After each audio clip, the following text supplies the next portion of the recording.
It's Tuesday, the 4th of July, 2023. Welcome to the Fast Five by Fear and Greed, where we give you the top 5 business stories you need to know in just 5 minutes. I'm Michael Thompson, and good morning, Sean Aylmer. Good morning, Michael. Sean, 5 stories in 5 minutes. It's a big day today. We've got story number 1, signs of life in the building sector, including a surprisingly strong rise in new home approvals, might just be enough to convince the Reserve Bank Board to lift interest rates this afternoon. Maybe. For months, we've known rates have been rising to help reduce inflation, but now household consumption is slowing. There are calls for the Reserve Bank to not lift interest rates. Suddenly, every single piece of data, like yesterday's, become more and more critical. According to the Bureau of Statistics, there was a strong rebound in total housing lending in May, partly due to higher prices. There was growth across the board for owner-occupiers, investors and first-home buyers. And building approvals jumped 21%, way above expectations. Now, mostly it was due to a massive 59% rise in apartment approvals. Home approvals are only 0.3% higher. Apartment approvals data jumps around, and it seems there was a large apartment complex approved in May, hence the surge. Still, very positive signs for the building sector. What is the state of the building industry at the moment, Sean? Look, it's had plenty of challenges. Finding labour and tradies has been tough. Input costs grew during COVID, but haven't really fallen back yet, or at least not back to previous levels. Then, of course, there's interest rates, which isn't helping demand. Having said all that, Australia needs many more houses. According to AMP economist Diana Messina, building approvals are running about 163,000 a year, but to keep up with the population growth, we need 225,000. So what's the verdict? Do we get a rate rise this afternoon? Maybe. High inflation readings, particularly core inflation in May, as well as a strong labour market and signs of a broader increase in wages growth following the Fair Work Commission last month, suggest that maybe we do. On the flip side, inflation is clearly moderating. The full impact of interest rate hikes has to flow through. Household spending is slowing. If we don't get one today, we'll probably will in 4 weeks' time. All right, big day. Sean, story number 2. This would be funny if it wasn't so serious. In the first 2 days of operation, both of which were non-work days, Australia's new federal anti-corruption watchdog received more than 40 referrals. You're right. It is funny, except that it's serious. The National Anti-Corruption Commission, which officially started on Saturday, is headed by former New South Wales Court of Appeal Judge Paul Brereton, and I reckon he's going to be busy. In his opening speech in Canberra yesterday, Brereton described the establishment of the Commission as an historic moment. He said people are no longer prepared to tolerate practices which might once have been the subject of, if not acceptance, at least acquiescence.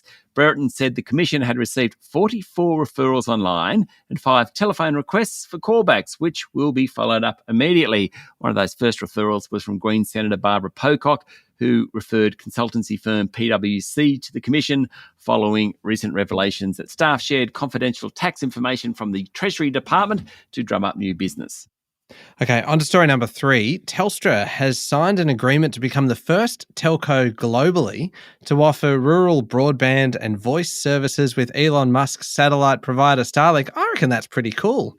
I agree. The expected launch date is later this year, and Telstra's chief executive Vicky Brady said the offering will provide additional connectivity options for people and businesses where distance and terrain make it difficult to reach with existing networks. Currently, customers wanting Starlink services need to deal with the company directly. It's thought to have about 100,000 Aussie customers already, 1.5 million globally.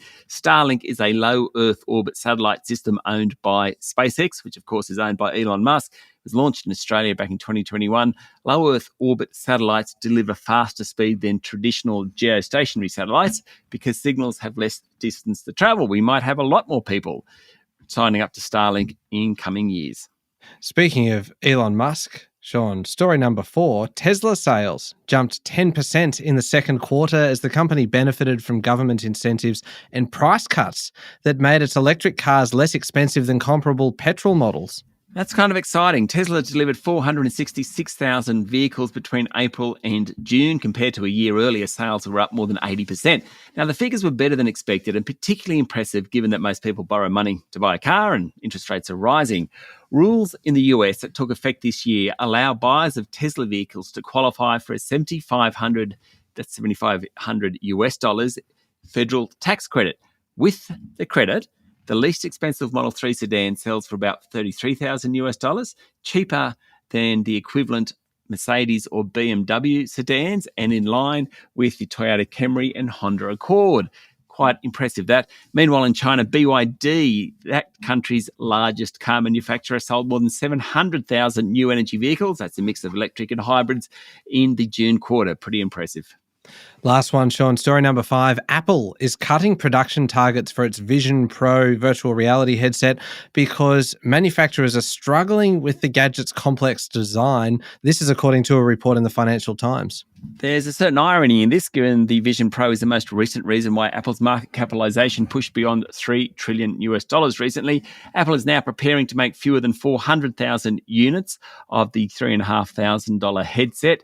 Previously, in 2024, was expected to make about 1 million sets. Also, plans for a cheaper version have been pushed back. The Vision Pro, unveiled last month, is Apple's latest effort to sustain sales momentum. The device resembles high-tech ski goggles. It will have its own operating system and a dedicated app store. It's expected to arrive in the US early next year and then other places.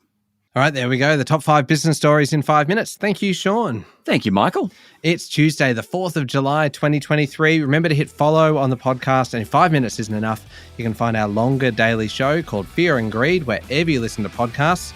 And that, of course, comes with a daily interview, and today's interview is a great one for investors. I'm Michael Thompson, and that was the Fast 5 by Fear and Greed. Have a great day.